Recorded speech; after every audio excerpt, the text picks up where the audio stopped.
The chaplain who lost God, but kept his duty. Chaplain Michael O'Sullivan had spent 3 decades as death row spiritual guide, believing that God's mercy extended even to the worst sinners. His faith never wavered until the night he watched an intellectually disabled man who couldn't understand his crime get executed while Michael's own prayers echoed hollow in his ears. Now faithless, but unable to abandon his post, he continues offering last rites he no longer believes in, because dying men shouldn't face death alone. Welcome to Justice System USA, where we explore the moral complexities at the heart of American justice. I'm your host, and today we're examining a story that asks, what happens when faith fails but duty remains? Tell me in the comments what city you're watching from, and if you believe these existential questions deserve exploration, subscribe and join our community that seeks truth in the hardest places. The foundation of faith. Father Michael O'Sullivan had been called to minister to the condemned from the moment he first walked through the steel doors of Riverside Correctional Institution in 1991. At 32 years old, fresh from seminary with an unshakable belief in God's infinite mercy, Michael had volunteered for what many considered the most psychologically demanding position in prison ministry, serving as chaplain to death row inmates. Michael was a tall, lean man with prematurely gray hair and penetrating blue eyes that seemed to look directly into a person's soul. His Irish heritage was evident in his accent, softened by decades in Texas, but still noticeable when he spoke with passion about faith and redemption. He had chosen the priesthood not from a childhood calling, but after witnessing his father's transformation through faith during a battle with alcoholism that had nearly destroyed their family.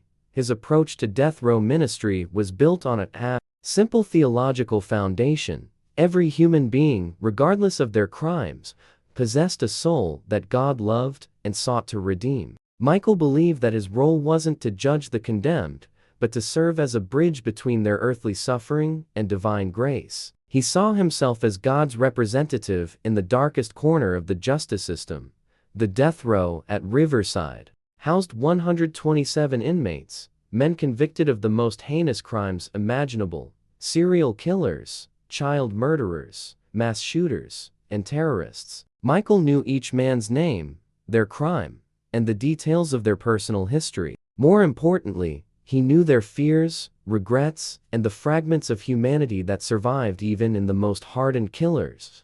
Michael's ministry involved individual counseling sessions, group Bible studies, and the solemn duty of providing spiritual comfort during executions. He had been present for 847 executions during his 3 decades of service, holding the hands of dying men, offering final prayers, and serving as witness to their last moments on earth. His reputation within the prison system was legendary. Inmates who had rejected all other forms of counseling would open up to Father Michael. Guards who had become cynical about human nature found their compassion renewed through watching his interactions with condemned prisoners. Even prosecutors and victims' families acknowledged that Michael's presence brought dignity to a process that could easily become dehumanizing. Michael's faith had been tested countless times throughout his career. He had counseled men who had committed unspeakable acts against children, terrorists who showed no remorse for mass casualties, and serial killers who described their crimes with chilling detail. Each challenge had only strengthened his conviction that God's grace was infinite, and that redemption was possible for anyone who genuinely sought it. His personal life was simple and centered around his ministry. He lived in a modest apartment near the prison, spent his free time studying theology and counseling techniques, and maintained close relationships with other clergy who supported death row ministry. Michael's faith wasn't just his profession, it was the organizing principle of his entire existence. But 30 years of walking men to their deaths had also created subtle changes in Michael's perspective that he hadn't fully recognized. He had developed an almost supernatural ability to remain calm in the face of human evil, to find hope in hopeless situations, and to offer comfort without judgment. These skills had made him extraordinarily effective as a chaplain, but they had also insulated him from the full emotional impact of the executions he witnessed. That insulation was about to be shattered by a case that would challenge everything Michael believed about justice, mercy, and the presence of God in human suffering. The case that changed everything. Tommy Rodriguez was 19 years old when he was arrested for the murder of Eleanor Fitzgerald, an 83-year-old woman who had been beaten to death during a home invasion robbery in 1998. The crime was brutal and senseless. Mrs. Fitzgerald had been killed for the $47 in her purse and the prescription medications in her bathroom cabinet. Tommy had been born with fetal alcohol syndrome, resulting in significant intellectual disabilities that affected his ability to understand complex concepts, make sound judgments, and comprehend the consequences of his actions. His IQ tested at 61, placing him in the range of mild intellectual disability. He had the mental capacity of a 12-year-old child in an adult's body. The evidence against Tommy was circumstantial but compelling. He had been seen in Mrs. Fitzgerald's neighborhood on the day of the murder. He had no alibi for the time of death, and he was found with some of her stolen prescription medications. More damaging was Tommy's confession to police, a rambling statement in which he admitted to entering Mrs. Fitzgerald's home, but claimed he couldn't remember exactly what had happened next. What the confession didn't reveal was that Tommy had been interrogated for 14 hours without an attorney, had been denied food and water for most of that time, and had been told repeatedly that confessing would allow him to go home to his mama. Tommy's intellectual disability made him highly susceptible to suggestion and unable to understand that his confession would result in a death sentence rather than the reunion with his mother that police had implied. Tommy's trial was a travesty of justice that reflected the worst aspects of the American legal system. His court-appointed attorney was overwhelmed with cases, inexperienced in capital defense, and failed to present evidence of Tommy's intellectual disability to the jury. The prosecution portrayed Tommy as a calculating killer who was feigning mental impairment to avoid responsibility for his crimes. The jury deliberated for only 3 hours before returning a guilty verdict and a death sentence. Tommy's reaction to the verdict demonstrated the extent of his mental limitations. He asked his attorney when he would be able to go home and whether his mother would be coming to pick him up. Tommy had been on death row for 25 years when Michael first met him in 2023. By that time, Tommy was 44 years old, but still possessed the mental and emotional capacity of a child. He spent his days drawing pictures of animals, asking guards when his mother, who had died 15 years earlier, would visit, and trying to understand why he couldn't go home. Michael's initial sessions with Tommy were unlike any he had experienced in 3 decades of death row ministry. Tommy couldn't comprehend abstract theological concepts like sin, redemption, or divine grace. He couldn't understand why he was in prison or why people were angry with him. His primary concerns were concrete and immediate.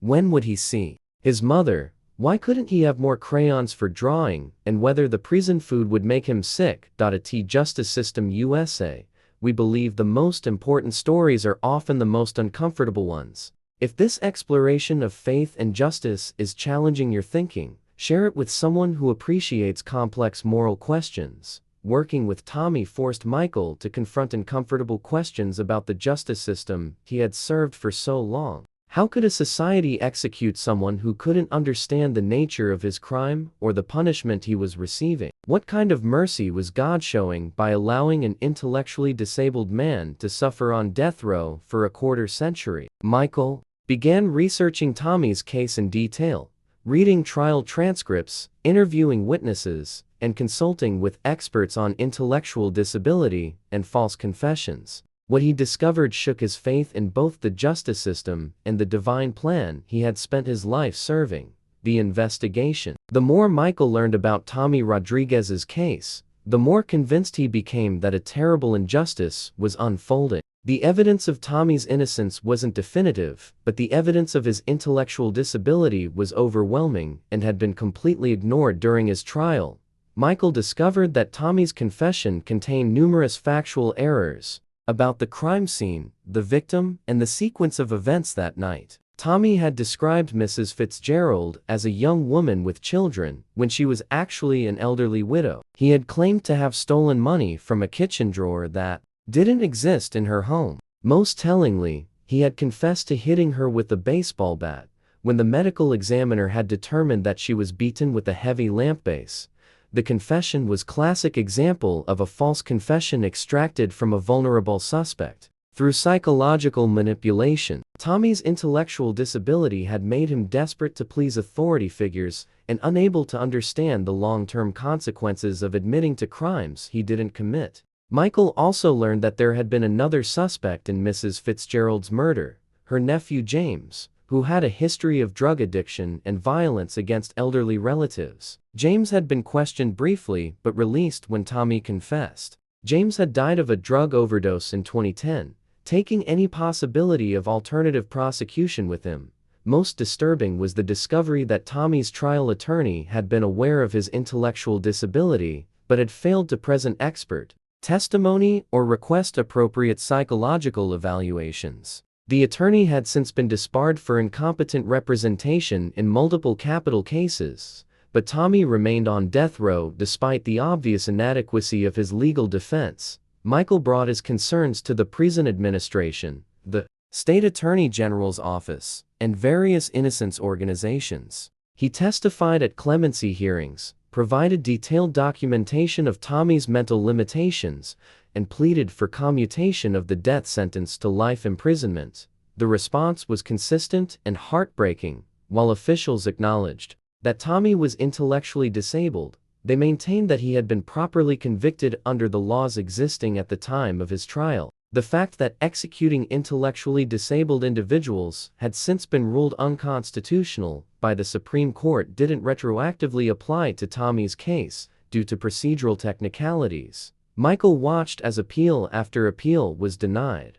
Clemency petitions were rejected, and execution dates were scheduled and postponed repeatedly. Each legal setback deepened his frustration with a system that seemed more concerned with procedural correctness than substantive justice. The final appeal. Tommy's execution was scheduled for March 15, 2024. In the weeks leading up to the date, Michael intensified his advocacy efforts, reaching out to media organizations, human rights groups, and political leaders who might be able to intervene. The case began receiving national attention as reporters interviewed Tommy and documented his obvious intellectual limitations. Videos of Tommy asking when he could go home and wondering why people were mad at him went viral on social media, generating public outrage about the planned execution.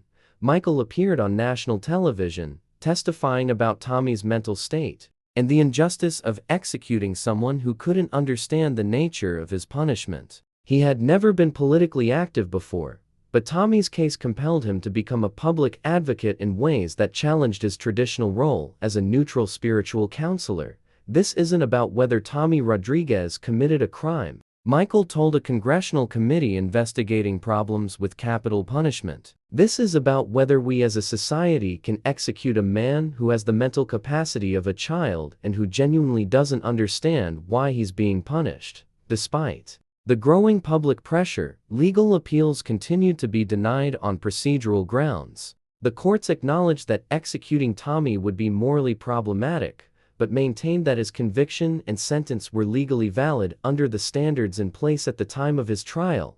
Michael spent Tommy's final week on death row providing intensive pastoral care, though he struggled with how to prepare someone for death when that person couldn't comprehend the concept of mortality. Tommy's primary concern during his final days was whether his mother would be disappointed in him and whether he would be able to draw pictures in heaven. 3 days before the scheduled execution, Michael received devastating news. The governor had reviewed Tommy's clemency petition and denied it, stating that while Tommy's intellectual limitations were regrettable, they didn't justify overturning a jury verdict that had been upheld by multiple courts. The execution. On the evening of March 15, 2024, Michael walked Tommy Rodriguez to the execution chamber for what would prove to be the most traumatic experience of his 30-year ministry. Tommy was confused and frightened by the process, repeatedly asking Michael when he would be able to go home and whether his mother would be waiting for him. The execution protocol required Tommy to lie on a gurney while medical technicians inserted intravenous lines into his arms. Tommy didn't understand what was happening and kept trying to sit up to talk to Michael, forcing guards to restrain him more firmly. His last words before the sedatives took effect were, "Father Michael, when can I go see Mama? I've been good. I want to go home now." Michael had witnessed 847 executions during his career, but none had affected him like watching Tommy die. Previous executions had involved men who understood the gravity of their situation, who had used their final moments to seek forgiveness, make peace with their victims' families, or express remorse for their crimes. Tommy died confused and frightened, like a child being punished for something he couldn't comprehend. As the lethal drugs flowed into Tommy's system, Michael found himself praying desperately for divine intervention. A last-minute phone call from the governor, a miraculous technical malfunction, any sign that God was present and actively protecting the innocent. But the execution proceeded without interruption, and Tommy Rodriguez died at 9:47 p.m. while Michael held his hand and whispered empty words of comfort. The moment that Tommy's heart stopped beating, something fundamental shifted inside Michael's soul. For the first time in his life, his prayers felt like they were echoing in an empty universe. The God he had served faithfully for 3 decades seemed absent, indifferent, or perhaps non-existent. The crisis of faith. In the weeks following Tommy's execution, Michael experienced a spiritual crisis unlike anything he had encountered in 30 years of ministry. He continued performing his duties, counseling death row inmates, conducting religious services, preparing men for execution, but the theological foundation that had supported his work had crumbled completely. Michael found himself unable to pray with genuine faith. The words he had spoken thousands of times felt hollow and meaningless. When inmates asked him about God's plan or divine mercy, Michael struggled to offer responses that he himself believed. The theological concepts that had once provided him with unshakable certainty now seemed like elaborate self-deception. The crisis wasn't just professional, it was existential. Michael's entire identity had been built around his relationship with God and his calling to serve as God's representative to the condemned. Without that foundation, he questioned not just his career, but his purpose for existing. Sleep became elusive as Michael replayed Tommy's execution repeatedly in his mind. He could hear Tommy's confused questions, see his frightened expression, and feel the moment when life left his body. The image haunted Michael's dreams and invaded his waking thoughts with obsessive intensity. Michael considered resigning from his position, but each time he approached the decision, he was stopped by a practical reality. The death row inmates still needed someone to provide comfort during their final moments. Even if he no longer believed in divine salvation, he could still offer human compassion to men facing death. This realization led to a profound philosophical shift in Michael's approach to his ministry. He began to understand his role not as a representative of God, but as a witness to human suffering. His presence during executions wasn't about facilitating divine grace, it was about ensuring that condemned men didn't die completely alone. The hollow ministry. Michael's post-faith ministry took on a different character that was both more and less meaningful than his previous work. Without the comforting certainty of divine purpose, he was forced to confront the raw human reality of state-sanctioned killing in ways that his faith had previously buffered. He continued counseling death row inmates, but his approach became more psychological than theological. Instead of promising salvation and eternal peace, he focused on helping men find meaning in their remaining time, make peace with their choices, and prepare for death as a natural conclusion to life, rather than a transition to afterlife. Somehow, inmates responded positively to Michael's changed approach. Men who had rejected traditional religious counsel found his more humanistic perspective accessible and comforting. They appreciated his honesty about uncertainty and his willingness to acknowledge that he didn't have answers to life's biggest questions. Other inmates were disturbed by the change in Michael's ministry. Men facing execution wanted certainty about what came after death, not philosophical discussions about the meaning of mortality. Some requested different chaplains, feeling that Michael's crisis of faith undermined his ability to provide the spiritual comfort they needed.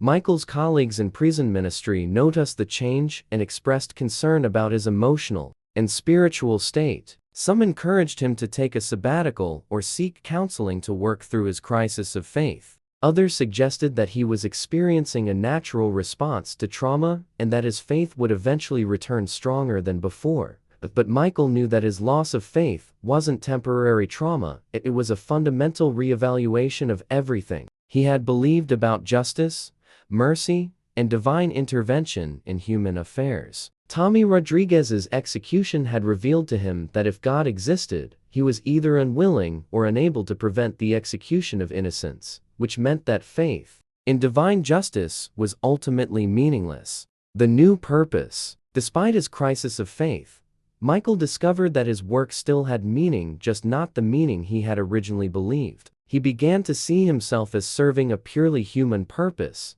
providing comfort to dying men, because God commanded it, but because human compassion demanded it.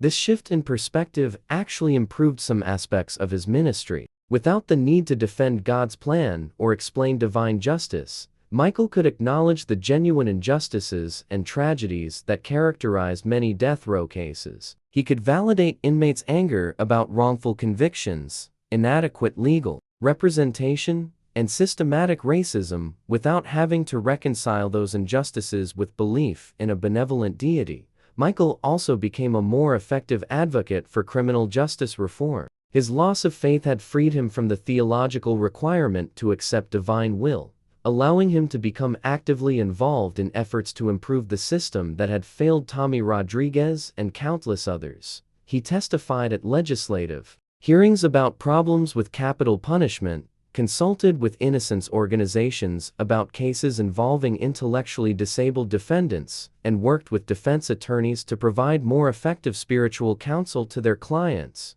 Michael's advocacy work gave him a sense of purpose that was different from, but no less meaningful than, his previous faith-based ministry. He was still working to reduce human suffering, but now, he was doing it through human agency rather than divine intervention. A Justice System USA. We explore the moments when fundamental beliefs are challenged and transformed. Michael O'Sullivan's journey from faith to doubt shows us that meaning can survive even when certainty doesn't. The daily routine. 3 years after Tommy Rodriguez's execution, Michael continues to serve as chaplain at Riverside Correctional Institution. His daily routine remains largely unchanged: individual counseling sessions with death row inmates, group religious services, and the solemn duty of accompanying condemned men to their final moments.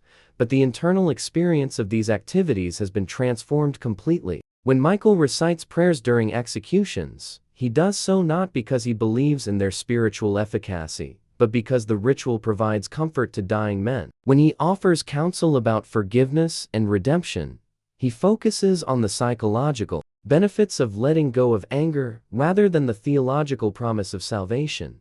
Michael has developed a reputation among inmates as someone who tells it straight, a chaplain who doesn't sugarcoat the reality of death or make promises about afterlife that he can't guarantee. Some men find this approach more honest and helpful than traditional religious ministry. His relationship with other prison staff has also evolved. Guards and administrators respect his continued dedication despite his obvious spiritual struggles. Many have confided in Michael about their own doubts regarding the justice system and the morality of executions. Michael has also become a mentor to younger chaplains who are struggling with the emotional demands of death row ministry. He teaches them techniques for maintaining psychological resilience without relying on religious faith as a buffer against trauma.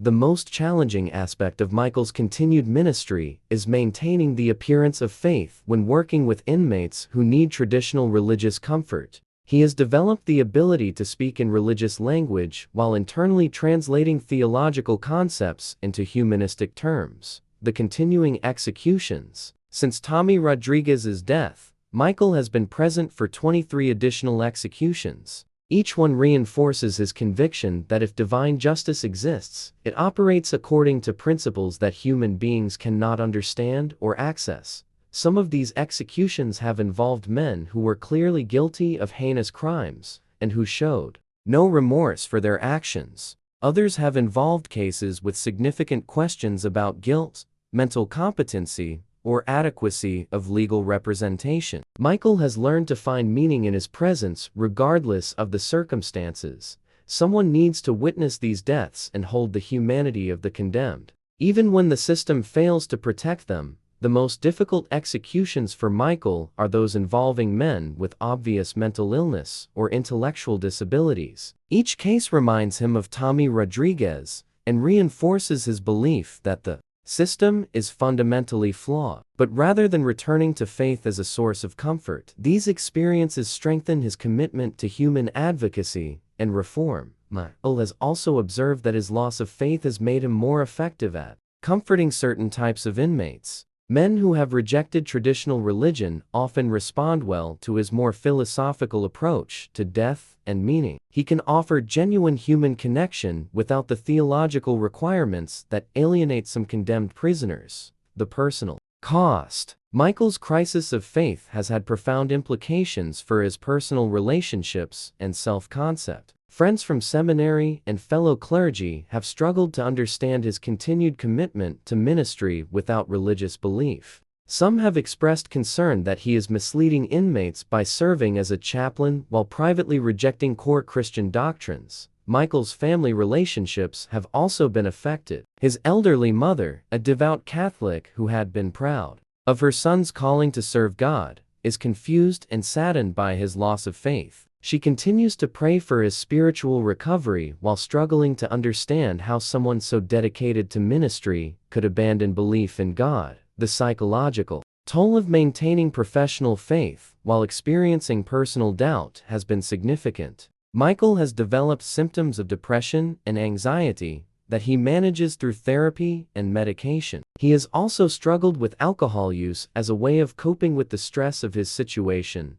But Michael has also found unexpected sources of strength and meaning in his post-faith existence. He has developed deeper friendships with colleagues who admire his dedication despite his spiritual struggles. He has found intellectual satisfaction in studying philosophy and ethics as alternatives to theology. Most importantly, he has discovered that human compassion can provide meaning even without divine mandate. The question of meaning. The central question that Michael wrestles with daily is whether his ministry has meaning without religious foundation. Can a chaplain who doesn't believe in God still provide spiritual comfort? Is human compassion sufficient justification for the work he does? Or does it require divine purpose to be truly worthwhile? Michael has developed his own philosophical framework for understanding his role. He sees himself as serving the fundamental human need for connection and witness during life's most difficult moments. Death row inmates need someone to acknowledge their humanity, listen to their fears, and hold their hands as they die. These needs exist regardless of theological beliefs about salvation or afterlife. This humanistic approach has actually expanded Michael's effectiveness in some ways. He can work with Muslim inmates, Jewish prisoners, and atheists without requiring them to accept Christian doctrine. His focus on common human experiences of fear, regret, and hope allows him to connect with men from diverse backgrounds and belief systems. Michael has also found meaning in bearing witness to injustices within the criminal justice system. His presence during questionable executions serves as a form of documentation and protest, even when he cannot prevent the deaths from occurring. The future. Michael is now 65 years old and approaching retirement from active prison ministry. He has trained several younger chaplains to carry on his work, though none of them share his particular combination of spiritual doubt and professional dedication. He plans to spend his retirement writing about his experiences and advocating for criminal justice reform. His unique perspective, a chaplain who has seen the system from inside for over 30 years, gives him credibility with both religious and secular audiences. Michael also hopes to establish a support network for prison staff who are struggling with the psychological demands of working in the criminal justice system. He has learned that guards, administrators, and other personnel often experience trauma and moral injury that goes unaddressed by their institutions. The question that continues to drive Michael's work is not whether God exists or whether divine justice will ultimately prevail. Instead, He focuses on what human beings owe each other in the face of institutional failure and systemic injustice. I may not believe in God anymore, Michael tells the young chaplains he mentors, but I still believe in the sacred value of human life and the obligation to provide comfort to those who are suffering. If that's not enough reason to do this work, then I don't know what would be. The legacy. Michael O'Sullivan's story challenges traditional assumptions about faith, ministry, and the relationship between religious belief and moral action. His continued service, despite losing his faith, demonstrates that human compassion can survive and even thrive without theological foundation. His experience also illuminates problems within the American criminal justice system that extend beyond individual cases to fundamental questions about institutional purpose and societal values. Tommy Rodriguez's execution revealed systemic failures that continue to affect thousands of other cases. Most importantly, Michael's journey shows that meaning and purpose can be reconstructed even after the complete collapse of previous belief systems. His post-faith ministry proves that spiritual work doesn't necessarily require spiritual belief, it requires commitment to reducing human suffering and affirming human dignity. The men who have died while holding Michael's hand may not have received the spiritual salvation he once promised them, but they received something equally valuable: the assurance that someone witnessed their deaths, acknowledged their humanity, and cared enough to be present during their final moments. In the end, that may be the most sacred ministry of all, not because God demands it, but because conscience requires it. This has been Justice System USA, where we explore the deepest questions about faith, justice, and human responsibility. Michael O'Sullivan's story reminds us that sometimes the most profound spiritual journeys lead away from traditional faith, but toward deeper commitment to human welfare. What did you think about Michael's journey from faith to doubt while maintaining his ministry? Have you ever had to continue performing duties that no longer aligned with your beliefs? Share your thoughts in the comments and tell us what city you're watching from. If this story challenged your thinking about faith, duty, and moral obligation, hit that like button, share it with someone who appreciates complex spiritual questions, and subscribe to Justice System USA for more stories that explore the intersection of belief and justice. Remember, sometimes the most faithful thing we can do is continue serving others, even when we've lost faith in everything else. Until next time, hold on to what matters most: not doctrine, but humanity. See you in the next story.